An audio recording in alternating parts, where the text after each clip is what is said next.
All right, ladies, welcome back to the Becoming Her podcast. We have another Double Trouble episode, and we have Dr. Ann, who is back in the house. She was on vacation. She was over in Europe. Before we get rocking and rolling, Ann, where did you go? Tell us a little bit. How was it? Like, let's fill them in because I know they missed you. Yeah, went to Manchester, England to actually collect one of my daughters, my middle daughter who was studying abroad, and brought my oldest daughter, my daughter-in-law, and my granddaughter with me. And then we went off to Scotland and did some sightseeing. And oh my gosh, we had a fabulous time. I think I could stay in Scotland for months. Scotland is on my list, but that sounds like a pretty fire girls trip, if you ask me. I know we were kind of texting back and forth. It's always the travel though, the jet lag. It like Yes. totally kicks my butt. So have you reacclimated, I guess? Because you just I got back, what, a couple days ago? Yes, so we got back and I had been awake for 24 hours and I'm not young anymore. So 24 hours like total awake. And it worked out well because we left in the morning. We came back, it was 8 o'clock. So it was fine. Yeah. Um, but I Fine. Did you hear that, Tony? It was fine. I was only up for 24 hours, but it was fine. so all and I got like 5 hours of sleep and then went back to work and I was on like a 3 minute, 5 minute delay where it was like I was looking at people's lips and I was like, okay, I can hear this. Like, yeah, yep, Zombie all right, mode of some gotcha. sort. Yeah, I totally get that. Totally get that. Well, you guys, we have another heater of an episode. And I know I keep saying this with every single freaking episode that we record. And again, I know I may be slightly biased, but we're going to talk about today mastering self discipline. And both Dr. Ann and I's goal today is that you walk away with maybe a slight perception shift around this concept. And this is something, and if you've been following me and you've been following me for a while, I talk about this often. I truly don't feel like the majority of you lack discipline as much as you lack direction. And particularly if we want to, I guess, link this to your health and fitness goals, is it really a discipline thing or is it a direction thing because you've never once taken an approach of giving your body what it needs to thrive? You've never once had a plan that's truly custom to you. And I say often the direction that you are taking is from, 25-year-old fitness Felicia. Buy my product, eat less food, 1,200 calories a day, fast. And so it usually comes down to the metrics of which you choose to utilize to see success that are so mother being unsustainable. Nobody can stay disciplined to 1,200 calories a day, like day in and day out, right? Like that's the appropriate amount of food for a 2-year-old toddler. You guys have heard that before, but it's true.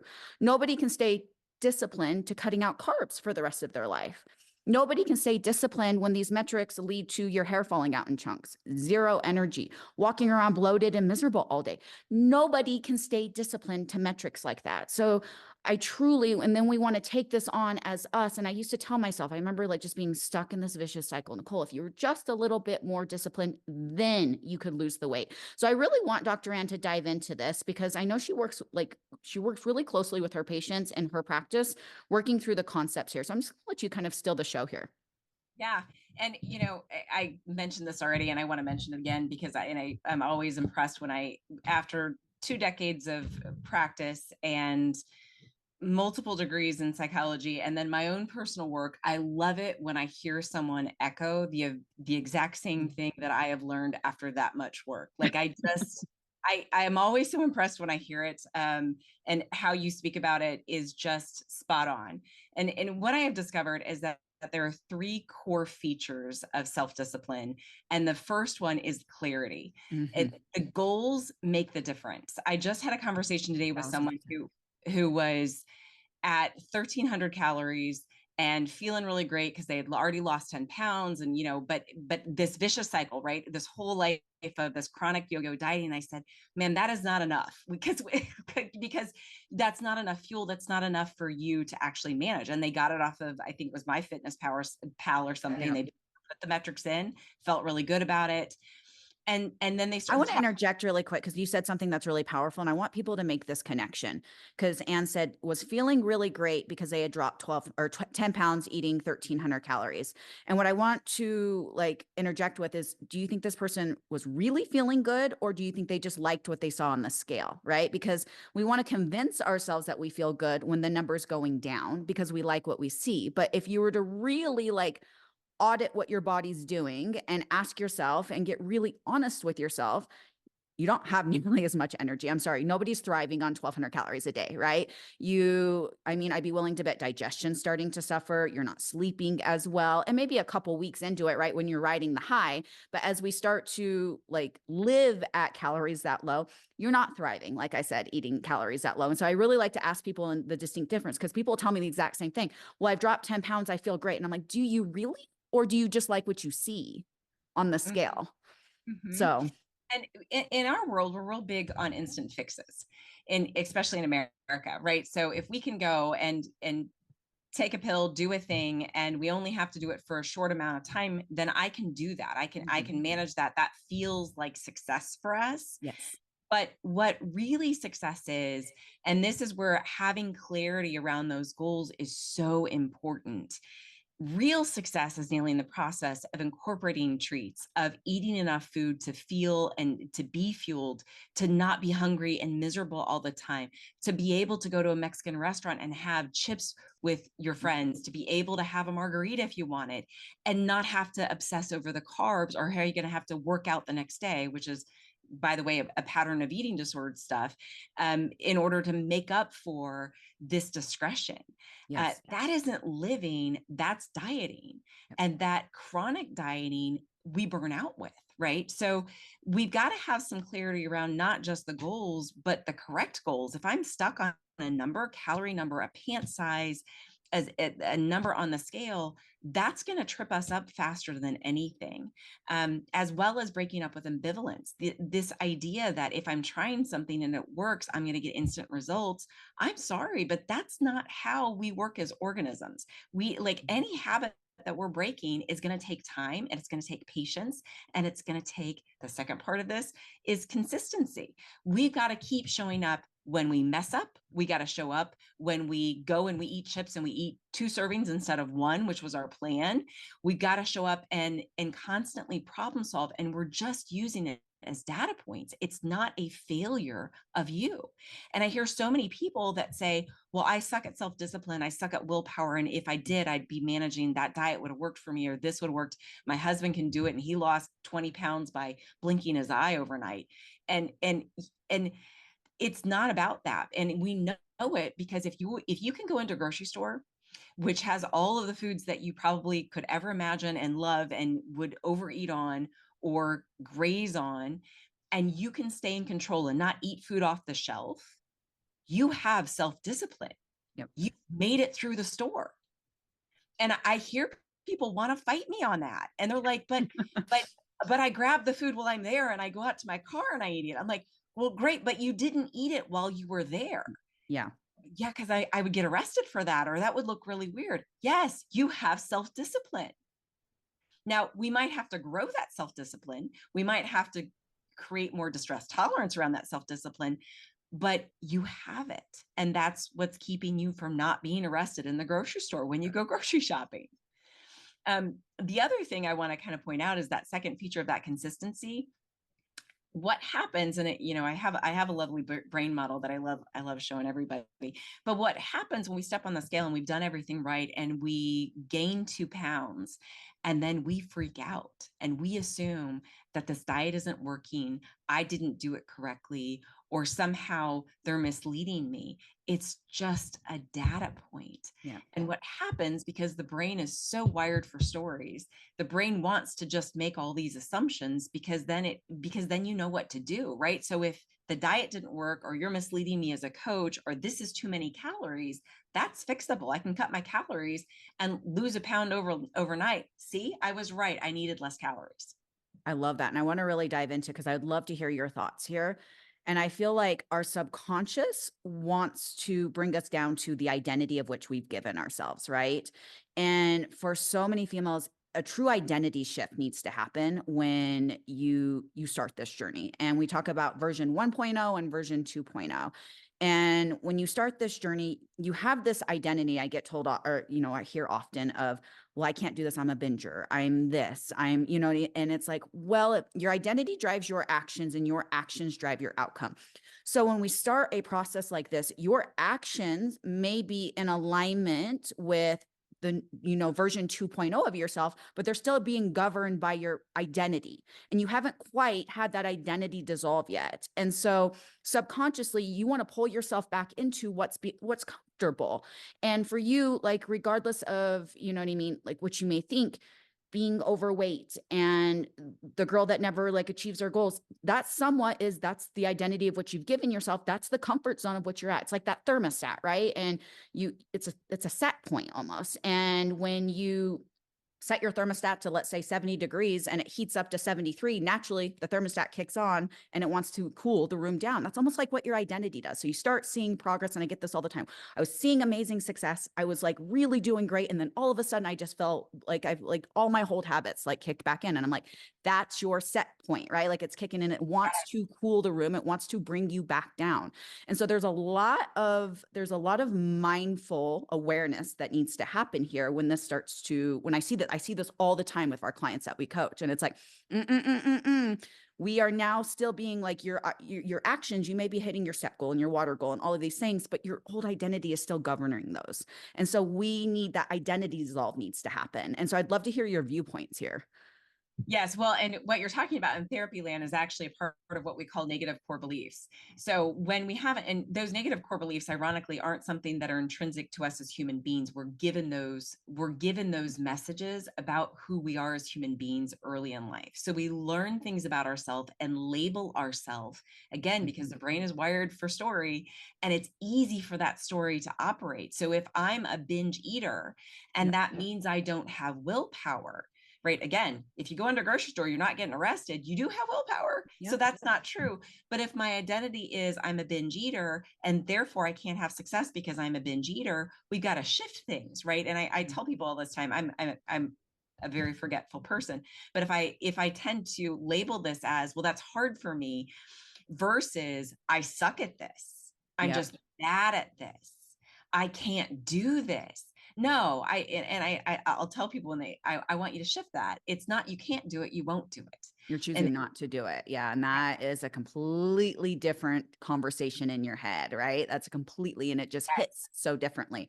I can't make it to the gym, or I choose not to make it to the gym, right? Try telling yourself the second version and see how that hits, because it's a completely, like I said, different conversation. Yes. And I just had this conversation this morning. I don't have enough time to do XYZ, right? And I said, I'm going to take that word from you and say that you don't want to do it because you're going to make time for things that are important to you. 100%, 100%. I get that too. Like with the saying, I don't have time to meal prep, or I don't have, and it's like, I'm choosing not to prioritize this again. And at the end of the day, we prioritize what matters to us. And if you matter, you find a way to prioritize it. And so this is, like I said, I love hearing the way that you work through this with a lot of your clients, because again, your identity drives your actions and your actions drive your outcome. So if you wake up every single day identifying as a 2, the girl who doesn't deserve, that isn't worthy, like, sure as shit, like, you know what I mean? Your actions are going to be in alignment with that, and your results are going to be a 2. But if we can start to reframe who you are and who you want to be, and you start waking up every single day as identifying as a 10. And that might feel really, and it does feel really uncomfortable for a lot of our clients when we start framing things this way, right? And you start telling yourself that you are worthy and that you do deserve. Sure as shit, your actions are going to be in alignment with the person who is a 10, and therefore the outcome will be a 10. But it is so much mindful effort to get there. And there's so much awareness that needs to be built in. And I want to talk about how you work through with your clients, because it is really hard. And I struggled with this for a long time as a female, particularly. I just think that we wear so many different hats and we're responsible for so many different things, but it's so hard to accept a compliment or feel that we're worthy. And this is something I put a halt to in the very beginning when I start working with a client, and I'll pay them a compliment. And do you notice this? It's like, oh my gosh, you did X, Y, and Z, and this is fire. And it's like, and they respond back, well, thanks, but and I'm like, no, no, no, no, no, no, no, no, no, no, no, no. Your new response is now going to be, when I pay you a compliment, or your mother or your spouse or whoever it is, thank you, Nicole. I fully receive that. hits a Yeah. little bit differently, doesn't it? And so I really want to hear your thoughts in around that, because I really feel like, particularly as females, we struggle to accept compliments and to accept worthiness and to own it, honestly. And when you need to own it to become it. Yes. Well, and that goes alongside of that negative core belief, right? So if I think that I'm not good at something, or I think that accepting a compliment or acknowledging that I'm actually good at something or look great or are managing something well, and I hear a lot of people want to actually, and what we're talking about is that I want my life being driven by shame, which we confuse for ambition instead of shame. And shame is, that's a whole nother podcast episode. Yeah. But Ooh, that would shame be is, a banger too. That'll be a yeah, banger. shame is really destructive, and we want to own this idea that we're defective and worthless or not worthy because we're not perfect or we're not good enough at something, or we've never quite figured this out yet. And the problem is that shame always anchors us to our old selves and our old behaviors. It always does. Whereas when we're working on ambition, we can take in positivity. We can take in, you did a great job with that, right? Because that's feedback. It's all of this is just data points, right? So with consistency, I step on the scale and I'm up 3 pounds. It's a data point. It's not a failure. It doesn't mean that I'm worthless. And it might be an opportunity for me to go back and go, huh, how have I been eating lately? Do I feel good about Mhm. it? Like, am I measuring things in a great way? Am I measuring with my heart? I like to talk about this often. I love measuring butter and peanut butters, all butters, with my heart. Um, we're Feels just like so the good. only way to measure those things. But like, am I doing that? And if I can answer that, I can say, well, actually, I've been doing pretty good. I feel pretty good about it. Great. Then there must be something going on, something else going on. I've had other people talk about, well, I can't track my meal plan. I don't want to do this, or I'm getting really overwhelmed with it. Great. Let's break it down even more. Again, it's a Mhm. data point. It's not a failure. It's just information. I went with somebody who was like, you keep telling me to track this stuff in my meal, and I do it for a day and then I stop doing it because I get really overwhelmed. I'm like, wonderful. Track your protein. Yep. That's Let's dial it back into that's making it feel and they were manageable. like, what? And I'm like, yeah, just record what it is, like in your head, on paper, whatever it is that works for you. Just track that piece and track the number of ounces, track how many times you have to fill up that Stanley, track the number of times you have to fill up that cup of water. That's all I want you to do. Yeah. And they're like, That's oh, I can do that. Yeah, it's just a data point. It's not, it doesn't mean that you failed. We just got to break it down more. Now, one of the most interesting parts, and this is like the third part that I want to include in this on mastering self-discipline, is that what we need more than anything, consistency, we need lots of repetition. And mm, this is where learning kicks in, is that if I have spent my entire life bouncing from diet to diet and off diet and on diet, restriction, and all these yo-yo moments, my body doesn't have not only the consistency but the constant repetition of going back to it. There's a lot to being said on nailing the goal of the process itself over the end goals. yep. The 1,000%. process, I will work tooth and nail when I do marriage therapy, when I do eating disorder recovery work, when I do addiction work.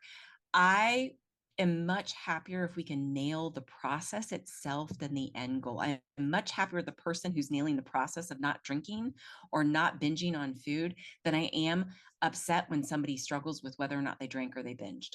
Yep. This is, I really want to dive into this because this is powerful. And when we talk about, quote unquote, mastering self-discipline and what needs to happen there, I truly feel like instead of asking yourself, how do I lose 20 pounds? You need to reframe that into, how do I become the person that loses 20 pounds? Right. And that's going to be mastering the process. And for you to master the process, you truly have to cultivate values that are in alignment with the person and the outcome that you want. And when you can cultivate those values, and these values are what we believe to be important. And if it's important, then we'll find ways to make these things happen. Right. But that comes again with becoming the person that loses 20 pounds. Because for you to become the person, you have to, like we said, you have to cultivate the values, which means the actions have to be there. And it's nailing, like you said, that process.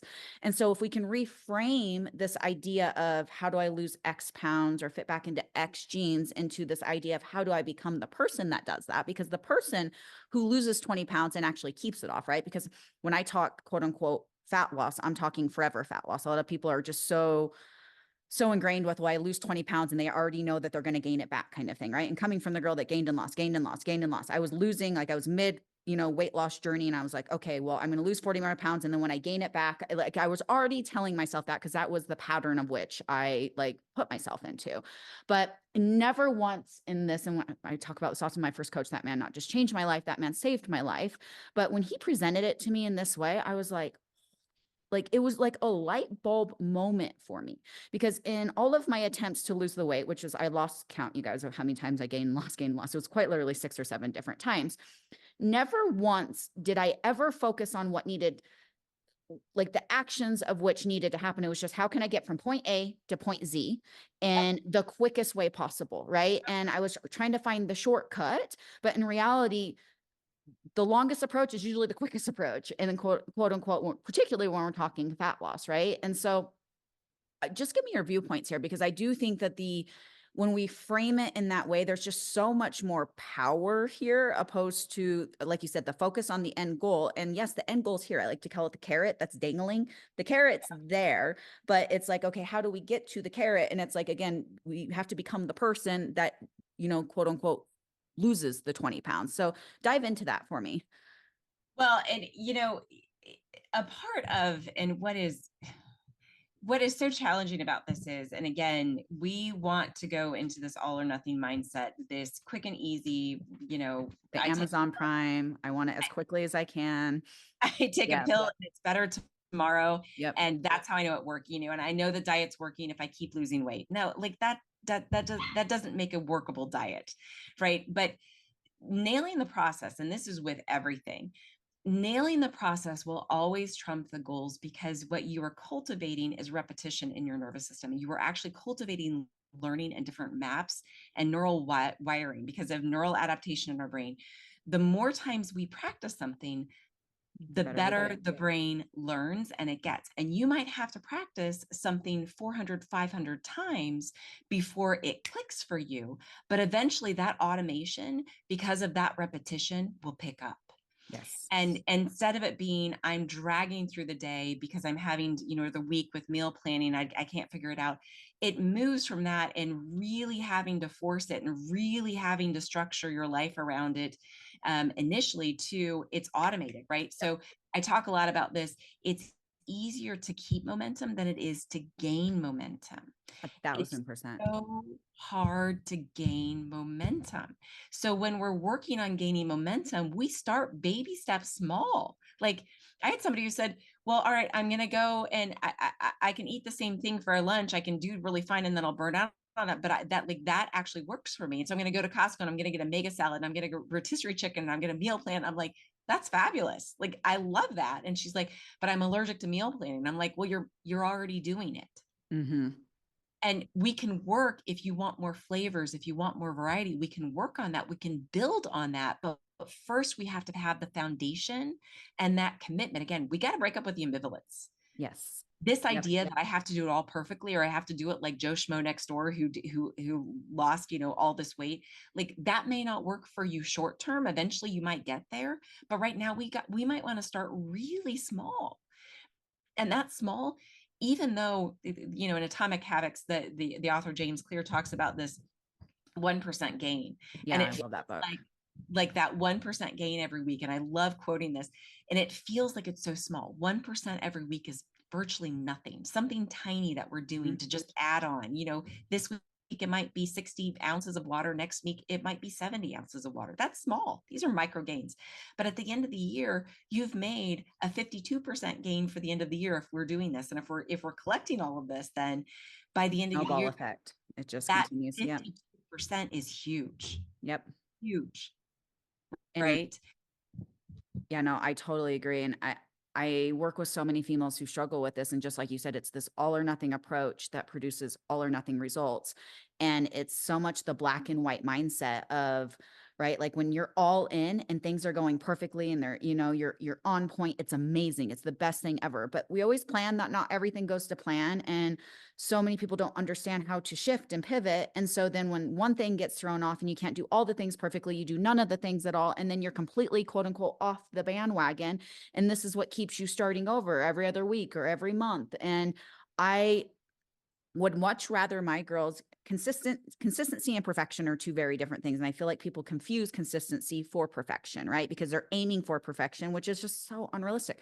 I wish I could myself tell you that I hit my oh my God, I can talk, my steps and my calories and my protein and my training and my sleep and all of the things perfectly every single day. That is so unrealistic. Today's one of those days, you guys. I think if I were to load my steps right now, I have maybe 4,000 steps all day. I've just been chained to my computer, right? It's just one of those days for me. But 90% of the time, they happen for me, right? And so it's a consistency thing over a perfection thing. But it really is this mindset. Like I said, it's black or white and there's no gray area. So when you're all in, it's amazing. And then the second something shifts or it changes or we can't do all the things, then you go to doing none of the things. And I would much rather my girls give me 75 to 80% consistency 7 days a week than you give me 100% consistency 3 days a week. And then you're completely off the rails the other 4, right? Yes. And that is where it's what we do the majority of the time, not the minority of the time. And that feels so much more manageable than the days. And what you do is your emotions are just all over the place with this kind of concept, right? The days that you're on it, you're like, oh yeah, this is great. Like I've got this. And then the days that you're off, you're just a complete and total failure. Nobody likes me. Everybody hates me. I might as well go eat worms. And then that's when the depression kicks in. And that's why you land face first into the pint of Ben and Jerry's in the evening. And so yeah, like I know it's easy to talk about these things that we're talking about. Like they're quite literally, they're so easy to talk about. It's not necessarily easy to execute. So what are some tips and tricks that you have for our audience and our viewers, and maybe that you work through with a lot of your clients to gain what we call as the momentum and, with helping with consistency markers? So I know you Yep. said, like you said, maybe it's just tracking protein and then we master that. And then we go to protein and calories and then we master that. So what are some things that you work through with some of your clients? Yeah, I would say that the very first thing is baby steps. So and I don't want to undersell this because I hear so many people start out strong from the gate. And I love those people. You are my people. I am that person. I am the all or nothing, like boom, let's get this all done and get it fast. Like I can, I studied for like comprehensive exams in 2 weeks and other people are taking 6 months, not because I'm brilliant, because I just am really concentrated. Right. But at the end of the day, we don't get good learning with that. I Yep. sure didn't. And so we got to start with baby steps. So if you're finding that you want to shoot out of the gate and you're going to go and get all these whole foods that you've never ever prepared before, and that you're like, I've TikToked and Pinterest the heck out of this. I have 5,000 recipes that I can look up recipes night and day, but you don't like cooking in the kitchen. That is not a great place to start. Yep. Right. We got to back it down enough. Just earlier this week, the conversation was go to the frozen section of the food, go pick up Some frozen veggies. veggies. Yeah. Yep. I totally agree. They're like, but I don't like them plain. Go get the ones that are flavored. That's fine. Stick them in Butters. the air fryer. Yeah. Like make them taste delicious. That's right. Well, like we gotta work with, of course, the portion sizes, but like again, I'm a measure your butters with your heart. Yeah. But it's starting small on some of these things, and then not just it's starting small, but really when we start small, the second part actually comes up, and this is what diets actually address that's really problematic. Diets give us a sense of hope because we see results super fast. Mm-hmm. And we have to learn how to tolerate the discomfort of slow movement. We have to do that. That is what self-discipline life Well, it looks didn't all like. come on. And that's like when, you know what I mean? You hear it all the time. It did not all come on in 60 days. It's not going to all come off in 60 days, but we have this unrealistic expectation that it took us, years. And I know it feels maybe it happened overnight, but in reality, it probably took you years to gain the weight. When we're talking chunks of, you have 20 plus pounds to lose, it probably took you a couple years to gain the weight. It's going to take you some time to get it off. And we have we have this all or nothing approach in the area of health and fitness, and unrealistic approach in health and fitness that I feel like we don't have in any other area of our life. And it's just when it comes to our health and fitness goals, it just is like, we just are like clouded. I don't know what it is, but it's just, and I believe it's I do know what it is. It's social media. It's the perception of keeping up with the Joneses and this person looks like this. And I know what it is, but when you break it down and you think about it that way, though, it just, and you have a very open, honest conversation with yourself, you're just like, all right, and I know a lot of you listening to this are probably like, yeah, she has a point, right? Like, it took me a couple years to put this on. It's going, I'm not going to tell, and I'm not saying you it's going to take 2 years to get it off, but it's going to take you longer than 60 days. That's for sure. Yep. And I hear a lot of people reference other people that have done it in 6 months, or I did this program, and or this TikTok influencer said that I can get a shredded body in 20 days as long as I follow this program. Like, yeah, eventually you might get a lot more shredded in 20 days, but you're not going to get a lifestyle. Yeah. And it's not sustainable because you're focused only on the 20 days. And I hear so many people, it's almost like at the end of the 20 days, at the end of the 90 days, at the end of whatever the time frame is that the magic diet number gave us, then it's like we want to breathe again, and we're like, oh, now I can have the treat again. That treat should have been there all along. The whole time it should have been there. Animate. Yeah. No, Yeah. I love, there's so much power there. And I want to dive into what you said too, because I want to bring some clarity around this as well. I love like you said, you're saying, I measure, measure my butter with my heart, or measure it with the soul kind of thing. Right. But I really want to dive into the foundation that Dr. Ann has to be able to do this. So she coaches with my team. This has been a journey that she's been on for a while. And Dr. Ann has the education built into how to put a plate together, right? How to look at foods and have awareness in and around amounts. And so what I feel like, because I love the concept of intuitive eating, and I truly feel like with everything in me, though, intuitive eating, that right is earned. It's not given, because particularly with a lot of females that we work with, they don't have the basics mastered, basics of like nutrition mastered, right? And so when we have this concept of intuitively eating, you can't expect somebody who doesn't have the basics mastered to intuitively eat and think that that's going to work out well for them. You just can't, right? Like, because intuitively, I want to eat the macaroni and cheese with, the side roll and all of those things. Like, intuitively, I would want to do that as well. But until we have the basics mastered, intuitive eating should be the goal for every single one of you, and be able to understand how to, quote unquote, measure the butter or the peanut butter or whatever it is with your heart, understanding how to put a plate together, understanding how to combine the foods that you love with the foods that you need. And this is when we're talking self-discipline. Again, the highest form of self-discipline is being able to do something, and it feels good. While like self-discipline, the highest form of that would be able to say, yeah, I was able to have the peanut butter, but I also know that I need to combine it with the foods that I need, and be able to, quote unquote, stay within, like within your numbers, however you want to call it, and like stay within your goals to still have a body that you love. And so I really, like I said, I want to dive into that, because I hear people often talk about this idea of intuitive eating. And again, that is the goal for every single one of my clients. But you have to be able to have the basics and the foundation mastered before you can put yourself in a space where you can intuitively eat. Yes. Yes. And what I hear this happen a lot, even in eating disorder recovery work, and it's kind of problematic in that what I hear people say is, if you want it, go ahead and have it. And I don't necessarily disagree completely with that. I think the problem is, though, is that when we don't know how to live a life with boundaries when it comes to food, that statement right there is very problematic to us. Yep. And I think that gets us into really dangerous waters. Because if we're not understanding what that food item does to us and how we're managing it, and I don't know about you, but I'm a big dessert person. So Oh, that's my I love would language. start and middle my day with, like, if you want to have it, I would that would be my whole day. But I Mm-hmm. want you to think about food more like a budget, right? That we have to have a budget for the essential items. We have to be able to Spot pay our on.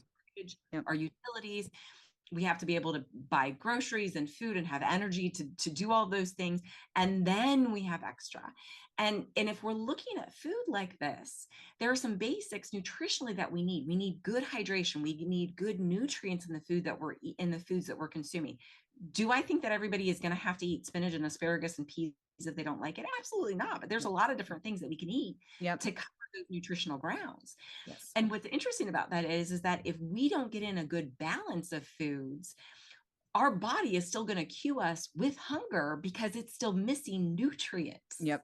And it Oh, yes. do that if we're dehydrated even, right? So I don't know about you, but like, there's been multiple points in my life where I wasn't even remotely drinking close to enough water, and I was legitimately hungry. And you know what I grabbed when I was hungry? The Pretzels. pretzels. I was gonna say the bag of chips, like whatever's close and convenient. Yep. No fluid in it whatsoever, right? Yep. I was still hungry, right? It had no good nutritional quality. I'm not narking. Like pretzels are lovely. If you like, absolutely, you can eat pretzels on this. You can eat pretzels on anything, but it was trying to solve a problem of something else that I wasn't doing because I didn't realize I wasn't doing it correctly. Yep. And I love how you linked this to like budgeting a bank account, right? And I talk about this often with macros, the power of macros that I love. And people confuse macros. I'm sorry, is not a diet. It's a tool. And Yep. it's a tool that leads to long-term sustainable results when you understand how to utilize macros correctly. And then I get met with a lot of resistance. Well, it's overwhelming, it's obsessive, it's compulsive. I don't want my daughter to see me tracking. And I really have to reframe this for people because I'm like, would you like if somebody walked up to you and saw you budgeting your bank account, are they going to look at you and are you going to think that that's obsessive? Absolutely not, right? And your quote unquote nutrition or your diet is the same way. Like this is it's a budget and it's understanding how to fit the foods that you need in with the foods that you love, but it's also the way that we frame it, right? And so I love using the concept, well, I don't want my kids to see me.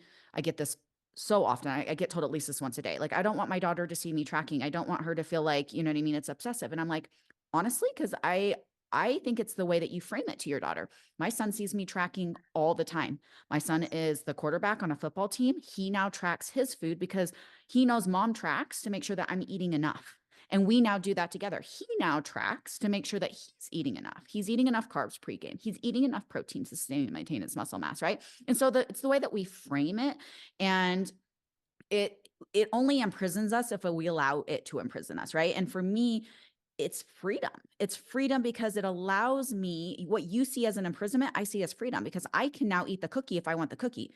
Where majority of people are out there, well, the cookie's bad. I can't eat the cookie. And so it's restrict, restrict, restrict, which leads to your binge, girlfriend. You and I both know it, right? This is why you land face first into like the package of Oreos and you eat the whole package because you don't know when you're going to allow yourself to eat quote unquote the cookie again.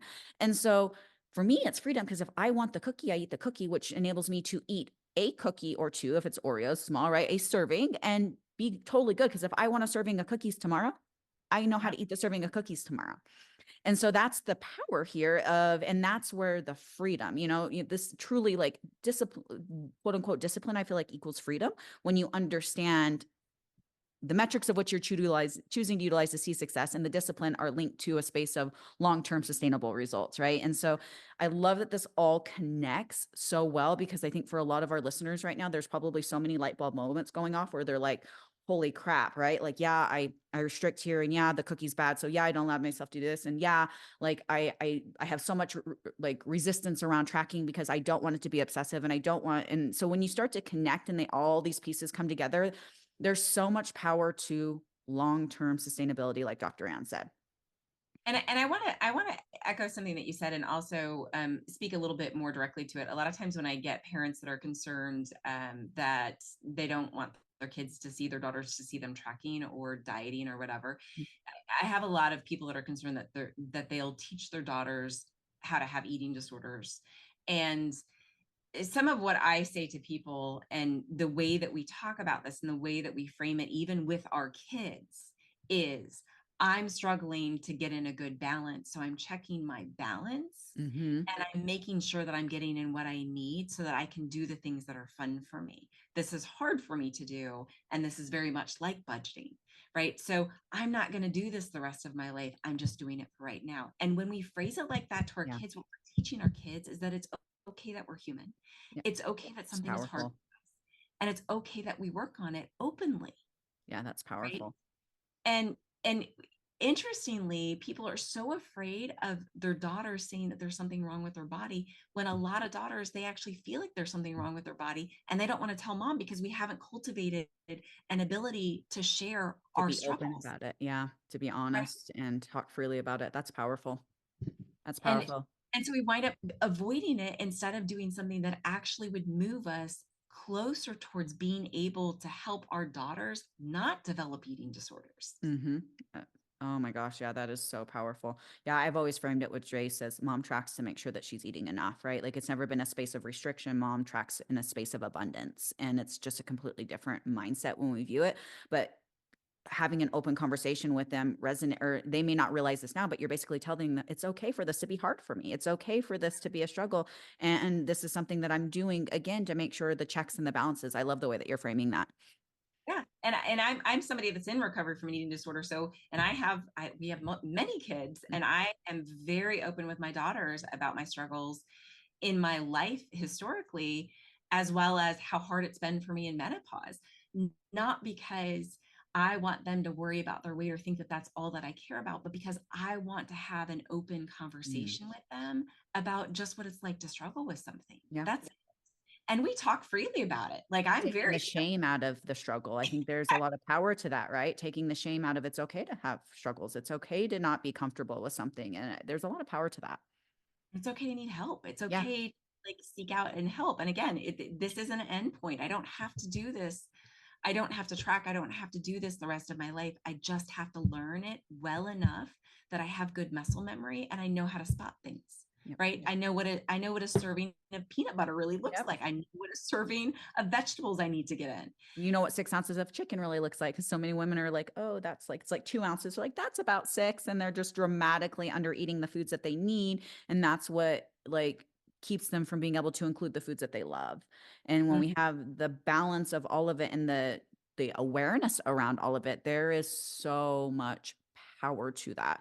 And I truly believe this idea of mastering self-discipline is understanding that discipline is also going to become is going to come from a space of abundance, because I feel like particularly with the women that we coach, all they've ever known is the diet, right? They've never ever given themselves a period of where they're being mindful about not dieting, understanding what true maintenance looks like, and understanding the abundance of how powerful food can be for us in the right amounts, right? And so for you to master a space of the discipline, you have to understand the, I guess, the reward that comes with that. And for so many women, it's always been, again, shitload calories, their hair's falling out in chunks, they have no energy, their digestion's off, they sleep like crap. And they're like, yeah. And again, that's what they associate with quote unquote discipline, right? But when you see and you feel how good it feels to fuel your body correctly, then it's really hard for my girls to not stay disciplined when they wake up every single day feeling fire,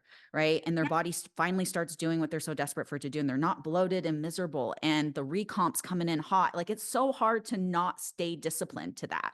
And And so you get that's a, food, like yeah, real. exactly, real food, right? And so when people ask me like how do you produce the results that you do, and how do you, like I get asked often, how do your girls stay like so disciplined, and it's like, well, we don't really struggle with that on my team once that connection's made. Now I'm not to say that there isn't work to get there, because there absolutely is, and we're breaking a lot of limiting habits, patterns, and beliefs that have kept us stuck for so long, and those stories can linger around for a long time.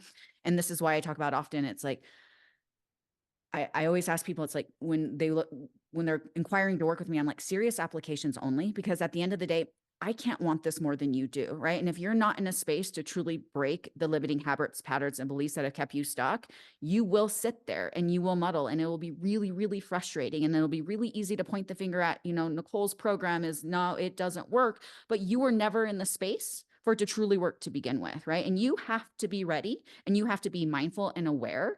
And and again, I can't do that. I can't want that more than you want it. And so what are your thoughts there? Because I feel like the mental side of that is huge. It's interesting because I also had that discussion this week as well with Oh, someone. okay. So we're on the same wavelength. Yeah, yeah. And I literally have had this conversation repeatedly. I am not a magician. I have lots of education and I have a lot of personal experience, and I've worked with a lot of people and helped them get to a different place. But I cannot make you do this. Yep. I can give you the tools. I can share the information with you. We can talk about what's limiting you. We can talk about your fears of failure. We can do a lot of hard emotional work.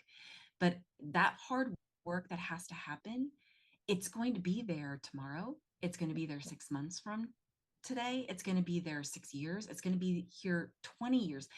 The hard stuff that you're trying to avoid will be there to get, it has to be there to get to where it is that you want to go. Yep. and nobody but you can do it. And I have people that will come back to me week after week saying, but nothing's happening. I'm like, well, are you doing the stuff that we're talking about? No. Well, that makes sense to me. Nothing changes. Nothing changes. Did you watch that podcast? Did you listen to that episode? Did you buy that book and read that chapter? No, I didn't. How come? I don't know. I really just didn't have time for it.